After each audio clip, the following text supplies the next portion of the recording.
Alright, today's lesson we're going to work on 8.4 absolute value. Our standard is 6th grade numbers in C. Our objective is that we're going to be able to understand the concept of an absolute value. In our mathematical literacy, we have absolute value. Alright, absolute value 8.4. Our success criteria is that we're going to be able to find the absolute value of a number and make comparisons that involve absolute values of numbers.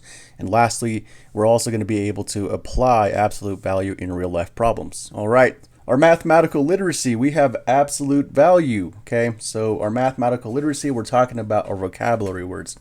Now, absolute value is what we're focusing on today. So I'm going to read to you guys in verbatim. That means word for word. So the absolute value of a number and its distance from zero. Okay, the absolute value of a number is its distance from zero on the number line. Thus, the absolute value is always going to be positive. And we indicate absolute value by putting two bars around the number, just like this right here. So we have -4 inside those two bars. So anytime you see that, we're talking about absolute value. So how I read this here, I read it as the absolute value of -4. Because -4 is 4 spaces from 0 on the number line, the absolute value of -4 is +4. Here's what I mean. I'm going to make the x-axis here 0, +1, +2, +3. Here we have -1, -2, -3, and -4. So if we're saying that the absolute value of -4, what is the absolute value of -4? And if I graph it on a number line, here's my origin. Okay, my origin 0. And one more time, I'll read to you guys that the absolute value of a number is its distance from 0 on the number line. Okay, so how many spaces away from 0 is -4? Well, here's -4. It's 1, 2, 3, 4 spaces from 0 on a number line. All right. So in other words, when I say that the absolute value, what is the absolute value of -4? It's just going to be +4. So here's my answer. That's it. So again, one more time, the absolute value of any number, no matter if it's a negative or a positive number, it's always going to be that many spaces from 0 on a number line. Let's try another one. We have another example. So this is how you read this. We say that, we ask a question, what is the absolute value of +9? Now, because +9 is 9 spaces from 0 on the number line, the absolute value is 9. All right, I'm going to move this up just a bit. Here is my x-axis again. Make it a little longer. Here's 0, -1, -2, -3, all the way to -infinity. Here we have +1, +2, +3, +4, +5, +6, +7, +8, +9, +10, so on and so forth to +infinity. Now let's locate +9 on a number line. Always start from the beginning, the origin.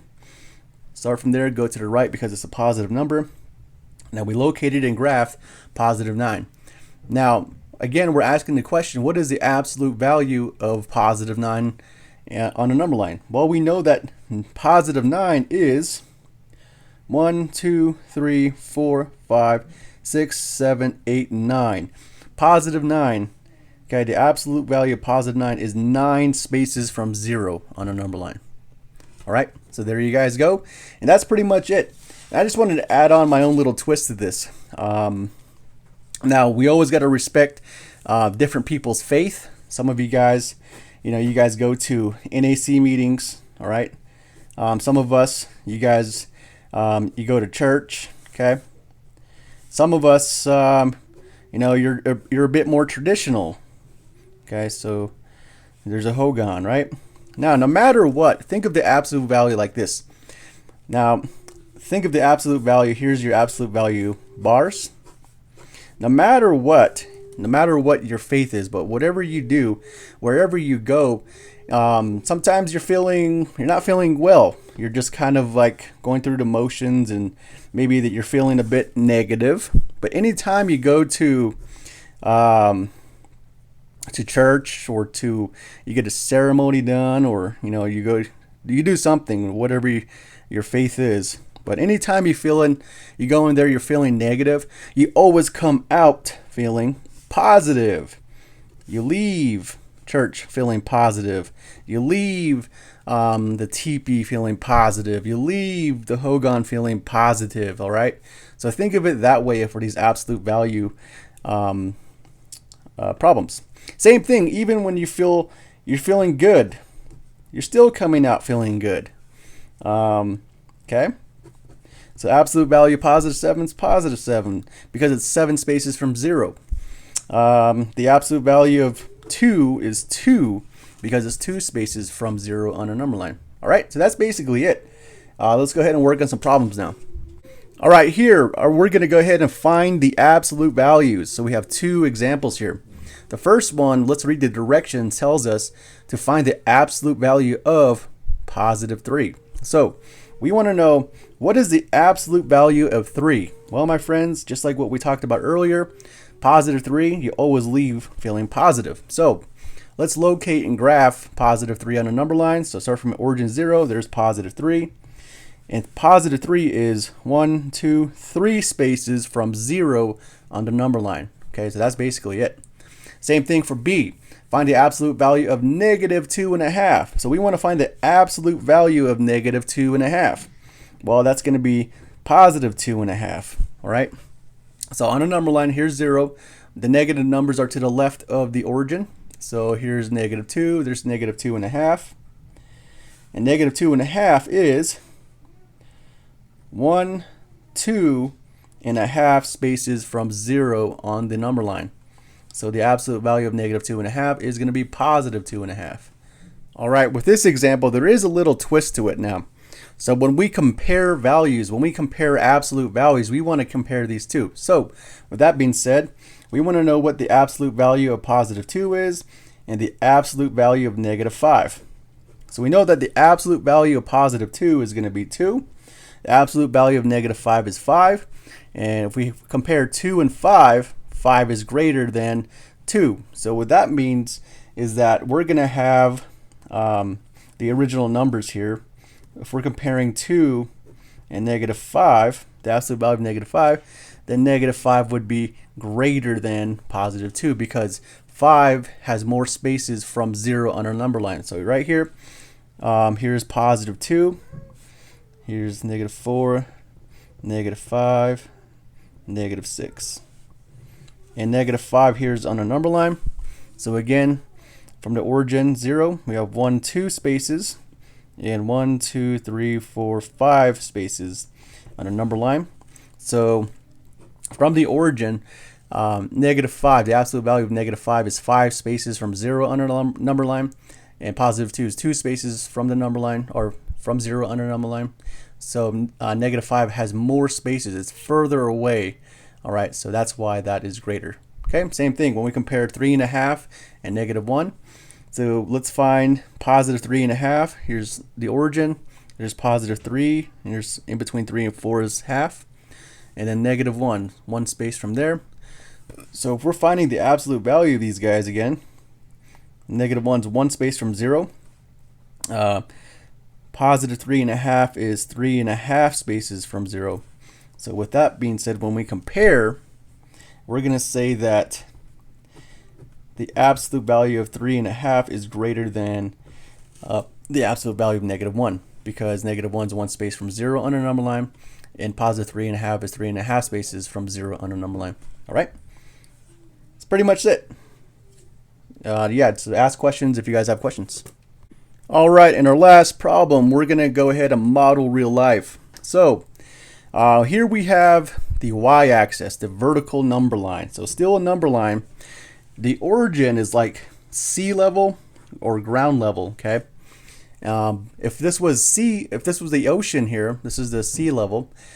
Going beneath the ocean, you're going into negative integers. But if you're above sea level, obviously you're higher up in elevation. Okay, so on the left side, we see that this is a table that shows elevations of several animals. So we have the type of animal, we have the elevation, how high or how low below sea level. Okay, so a shark here is negative 4 feet below sea level, A sea lion is 5 feet above sea level. A seagull is 56 feet above sea level. A shrimp is negative 65 feet below sea level. And a turtle is negative 22 feet below sea level. So what we're going to do is we're going to plot these and graph these on this vertical number line known as your y-axis first. So a shark is negative 4 degrees or negative 4 feet below. So negative 4 feet would be around here. So this is the shark. I'll write it on this side. A sea lion is positive 5 feet above. Sea lion. Seagull is 56 feet above sea level. So 56 is right up here. So a seagull. A shrimp is negative 65 feet below sea level. So here's 60, negative 65. So this is a shrimp. A turtle is negative 22 feet below sea level. So here's negative 20. Negative 22 is right about there. All right, so we located where these animals are at. So a shark, turtle, and shrimp are below sea level. Okay, they're at a certain depth, a certain nautical depth. A sea lion and a seagull are above sea level. All right, and we know that by these positive integers or negative integers. So there's two questions that were being asked. First of all, after we graphed it on a number line, we want to answer number one, or letter A. Which animal is the deepest? Well, let's look here. What animal is the deepest? So the shrimp. The shrimp is the deepest at negative 65 feet below sea level.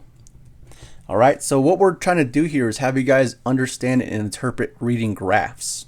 All right, in this case, the graph, after we graph these points on the number line, we can locate exactly where these animals are at, and by common sense will tell us that a shrimp is the deepest animal beneath sea level. Okay, so let's look at B here.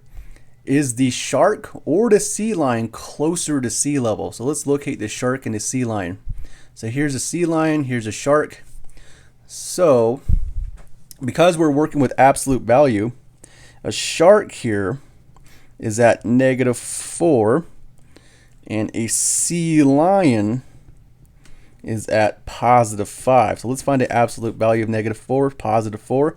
The absolute value of a sea lion is at positive 5, so it's positive 5. So with that being said, we want to know what animal is closer to the origin, which is closer to 0 on a number line. Well, we know that 4 is closer to 0, so the shark is closer to sea level. The shark is closer to sea level. Okay, because 4 is less than 5, and 4 would be closer to 0 on a number line. All right, that's basically it, guys. That's absolute values for you guys. Now, you should be able to find the absolute value of numbers. You should also make comparison when you compare absolute values that involve numbers. And lastly, you should be able to now apply absolute value in real life problems. All right, so that's basically it, ladies and gents. You guys make sure to ask questions, and please reach out if you guys need help.